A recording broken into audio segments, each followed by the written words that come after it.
C'est l'une des causes pour lesquelles ces gens-là sont morts dans le désert sans jamais voir Canaan. Si vous avez la capacité de garder d'écouter ma parole et de garder ma voix, vous serez pour moi un royaume de sacrificateurs. Dieu veut que son église comprenne que le salut restaure une fonction, pas seulement une destinée spirituelle. Beaucoup de gens acceptent le Seigneur parce qu'ils veulent aller au paradis. Non, ça ne suffit pas. Accepter le Seigneur veut dire devenir sacrificateur et non chrétien. Jésus est mort pour toi, c'est vrai.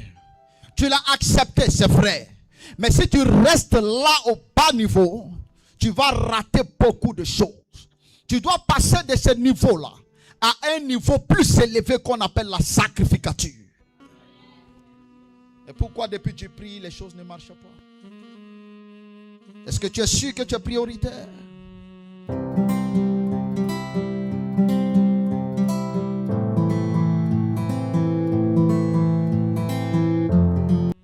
Alléluia. Il dit encore, vous serez pour moi un royaume de sacrificateurs et une nation sainte. Voilà les paroles que tu diras aux enfants d'Israël. Moïse était sur la montagne. C'est là où la loi commence. Parce que la loi n'a pas commencé dans Genèse. Genèse, c'est la semence, c'est la racine. Genèse a existé avant la loi. La loi est arrivée là où Moïse était sur la montagne, en train de recevoir les instructions du Seigneur et aller les dire au peuple. Il dit, voici ce que tu diras aux enfants d'Israël. Si vous avez la capacité de d'écouter ma parole et de garder ma voix, vous serez pour moi un royaume de sacrificateurs, un peuple privilégié, une nation sainte. Quand on dit un peuple, quand on dit que quelqu'un est privilégié, cela veut dire que les besoins de cette personne sont prioritaires. Et pourquoi depuis que tu pries, les choses ne marchent pas? Est-ce que tu es sûr que tu es prioritaire? Donc tu dois remettre ta vie en question. Alléluia. Regardez Exode 32, verset 8. Après avoir appelé ces paroles au peuple, qu'est-ce qui se passe maintenant dans Exode 32? Regardez. Le peuple, je suis au verset 1 du chapitre 32 de Exode. Exode 32 à partir du verset 1. Le peuple, voyant que Moïse tardait à descendre de la montagne, s'assembla autour d'Aaron et lui dit, allons, fais-nous un Dieu qui marche devant nous. Car ce Moïse, cet homme qui nous a fait sortir du pays d'Égypte, nous ne savons ce qu'il est devenu. Aaron leur dit, ôtez les anneaux d'or qui sont aux oreilles de vos femmes, de vos fils et de vos filles, et apportez-les-moi. Et tous ôtèrent les anneaux d'or qui étaient à leurs oreilles, et ils les apportèrent à Aaron. Il les reçut de leurs mains, jeta l'or dans un moule et fit un veau en fonte.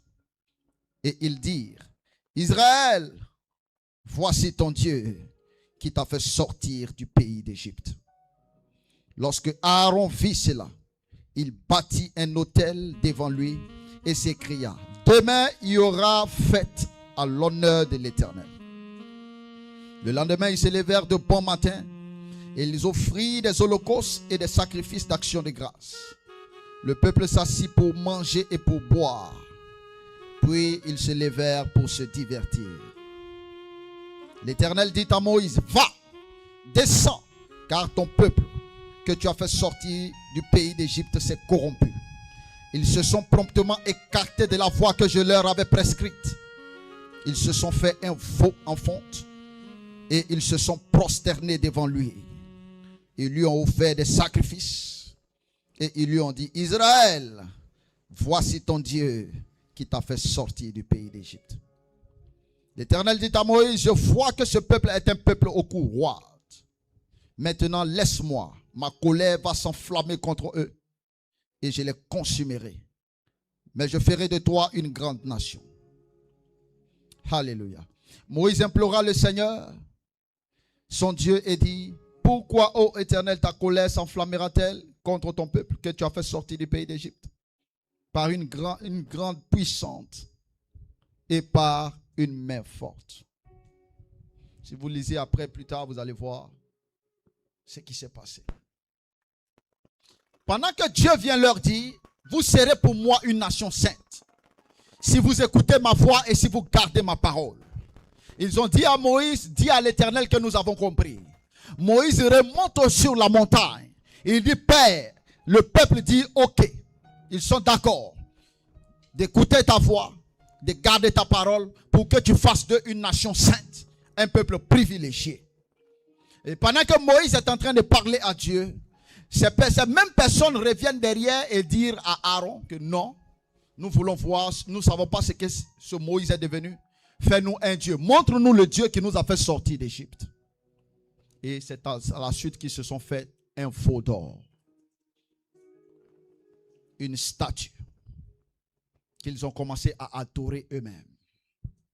Et l'Éternel les a rejetés. C'est l'une des causes pour lesquelles ces gens-là sont morts dans le désert sans jamais voir Canaan. Et ce sont leurs descendants qui sont entrés en Canaan. Alléluia. Dieu t'a libéré de ce qui angoissait ton âme. Il t'a donné un pays.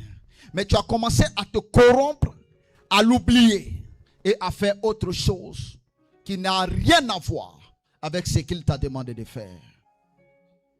Quelqu'un me comprend? Quelqu'un me comprend? Jésus est venu. Il nous a rachetés par son sang. Il a fait de nous des rois et des sacrificateurs pour notre Dieu. Mais qu'est-ce qu'un roi et un sacrificateur? C'est ce que Exode 19 nous dit. Il dit, si vous avez la capacité d'écouter ma parole et de garder mes commandements, vous serez pour moi un royaume de sacrificateurs. Amen. Amen. Jésus est mort pour toi, c'est vrai. Tu l'as accepté, c'est vrai. Mais si tu restes là au bas niveau, tu vas rater beaucoup de choses. Tu dois passer de ce niveau-là à un niveau plus élevé qu'on appelle la sacrificature. Le sacrificateur, c'est lui l'adorateur véritable. C'est lui qui écoute la voix de Dieu. C'est lui qui garde sa parole et c'est lui qui la met en pratique.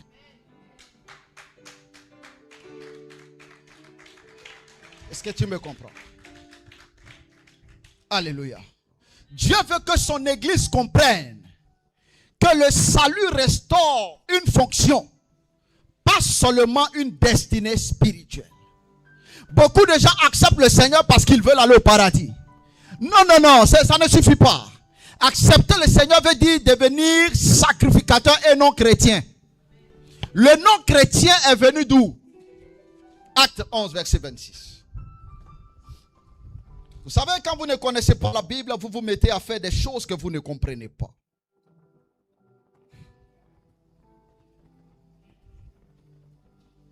Acte 11, verset 26 dit ceci. Et l'ayant trouvé, il l'amena à Antioche. Pendant toute une année, ils se réunirent aux assemblées de l'église et ils enseignaient beaucoup de personnes, comme je suis en train de faire. Maintenant, regardez ce qu'ils disent encore. Ce fut à Antioche que pour la première fois, les disciples furent appelés chrétiens. Jésus n'a jamais dit, je suis venu mourir pour faire de vous des chrétiens. Jésus n'a jamais dit que je suis venu mourir sur la croix pour faire de vous mes chrétiens. Le nom chrétien est venu des païens qui ont vu comment les disciples du Seigneur faisaient textuellement comme Jésus a dit. C'est alors qu'ils les ont tagués d'être des chrétiens, c'est-à-dire des petits Christ. Amen. Est-ce que toi, quand on regarde ta vie, on peut dire que tu es un petit Christ? Si ces païens ont pu identifier cette personne et les rattacher à Christ, c'est parce que ces païens ont vu que ces gens-là font pareil comme leur maître. Jésus n'est pas venu mourir pour faire des gens des chrétiens. Il est venu mourir pour faire des gens, des disciples, des adorateurs. Si tu n'es pas prêt à être un adorateur du Seigneur, donc tu n'es pas prêt à recevoir sa bénédiction. Tu n'es pas prêt à recevoir ses grâces. Puisqu'il dit, vous serez pour moi une nation sainte, un peuple privilégié, un royaume de sacrificateurs. Si vous savez, gardez ma parole. Non, d'abord, écoutez ma parole et gardez ma parole.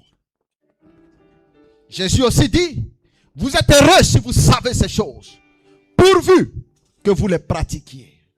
Donc c'est très important de savoir que tu as accepté le Seigneur. C'est très important. Mais si tu t'arrêtes à là, la joie, l'honneur, le bonheur ne viendra pas. Il faut passer de cette acceptation à un niveau d'adoration.